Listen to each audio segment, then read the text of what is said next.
ओम शांति। आज 29 जनवरी है और अब हमारी तपस्या का मास समाप्ति की ओर है। हम सब जानते हैं श्रेष्ठ तपस्या वही कर सकते हैं जिनका मन एकाग्र हो। एकांत और एकाग्रता हम योग युक्त आत्माओं की ब्यूटी है। हम इस पर अवश्य ध्यान दें क्योंकि एकांत में ही सुंदर विचारों का उदय होता है। एकाग्रता का अर्थ है हम अपनी बुद्धि को, मन को जहाँ चाहे, जब चाहें और जितना समय के लिए चाहें लगा सकें। इसके लिए बहुत अच्छे अभ्यास की आवश्यकता है। कईयों ने अपने मन को बचपन से ही भटकाया है। कईयों का मन हजारों साल से भटकता आ रहा है। अब ये एक बहुत बड़ा चैलेंज है कि इस तीव्र गति से दौड़ते हुए मन को कैसे कंट्रोल किया जाए। साइंस ने बहुत कुछ कर लिया है लेकिन मन को कंट्रोल करने की शक्ति उसमें नहीं है। ये शक्ति होती है योगियों में, उनमें जिनको भगवान ने ज्ञान दिया है, उनमें जिनके अंदर पवित्रता बहुत अच्छी होती है और उनमें भी जिनका चित्त सभी के लिए निर्मल प्रेम और शुभ भावनाओं से भरा हुआ है। ये एकाग्रता की शक्ति संसार में सबसे बड़ी शक्ति है। इसी को साइलेंस पावर भी कहते हैं क्योंकि इससे आत्मा बहुत शक्तिशाली बन जाती है, मन साइलेंट हो जाता है।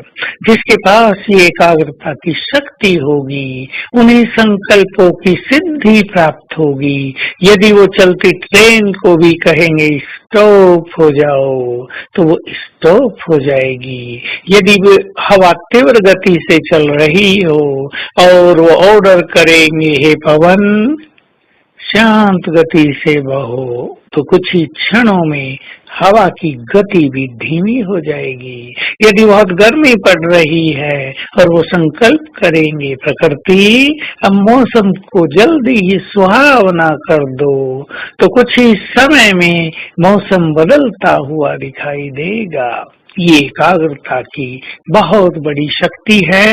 इससे आत्मा प्रकृति की मालिक बन जाती है, परंतु एकाग्रता सबसे नहीं होती हम जानते हैं। लेकिन जिनको ये श्रेष्ठ इच्छा है कि हमारी मन बुद्धि एकाग्र हो जाए तो वो ध्यान दें बुद्धि तीसरा नेत्र है। इसमें यदि जरा भी गंदगी होगी तो बुद्धि एकाग्र नहीं हो सकेगी। मन संकल्प शक्ति है। मन में यदि व्यर्थ संकल्पों का प्रवाह चलता होगा तो मन भटकता रहेगा। यदि इधर उधर देखने की इच्छा होगी, यदि गंदी फिल्में देखेंगे, यदि टीवी पे सारा दिन लगाएंगे, यदि सारा दिन मोबाइल में लगे रहेंगे, यदि और व्यर्थ के गपशप सारा दिन चलते रहेंगे, फिर कोई कहे मेरा मन तो एकाग्र होता नहीं, तो जान ले कभी नहीं होगा। जो अंतर्मुखी हैं, जो सर्वस्व त्यागी हैं, जिन्होंने व्यर्थ की इच्छाओं का त्याग कर दिया है, जिन्होंने वासनाओं को समाप्त कर दिया है, वही एकाग्र चित्त हो सकते हैं। लेकिन साथ साथ इसके लिए लंबे अभ्यास की भी आवश्यकता होती है। बार बार अभ्यास करने से भी चित्त एकाग्र होने लगता है और सब कुछ सहज हो जाता है। तो आज से अपने अंदर इस शक्ति को भरने का संकल्प कर लें। इसके लिए जहाँ और चीजों की आवश्यकता है वहीं ज्ञान का बल भी परम आवश्यक है। ज्ञान की सुंदर सुंदर पॉइंट्स हमारी बुद्धि में रमण करती रहें तो बाकी सभी संकल्प शांत हो जाएंगे, समाप्त हो जाएंगे। क्योंकि ये जो संकल्प है ये हमारे मन की, हमारी बुद्धि की खुराक है, श्रेष्ठ संकल्प। यदि वो खुराक हम इसे नहीं खिलाते तो मन भटकने लगता है, प्यासा हो जाता है, भूखा रह जाता है। तो आज सारा दिन हम अपनी एकाग्रता को बढ़ाने के लिए और बाबा से अच्छी अनुभूति करने के लिए एक छोटी सी ड्रिल करेंगे। 5 सेकंड से शुरू करेंगे। 5 सेकंड अपने आत्मिक स्वरूप को देखना और संकल्प करना, मैं स्वराज्य अधिकारी हूँ, मुझसे किरणें फैल रही हैं। फिर 5 सेकंड शिव बाबा को परम धाम में देखना, वो ज्ञान के सागर हैं। फिर 5 सेकंड आत्मा को, फिर 5 सेकंड बाबा को। फिर इस क्रम को 10-10 सेकंड करेंगे।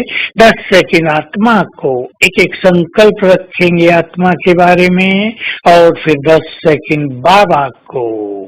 फिर उसके लिए भी एक संकल्प रखेंगे, जैसे वो पवित्रता के सागर हैं, सर्वशक्तिमान हैं, या प्यार के सागर हैं। ये ड्रिल बार बार करेंगे। 1 घंटे में यदि 3-3 बार ऐसा अभ्यास कर लिया जाए तो शाम तक चित्त एकाग्र होकर मन डीप साइलेंस में रमन करने लगेगा। ओम शांति।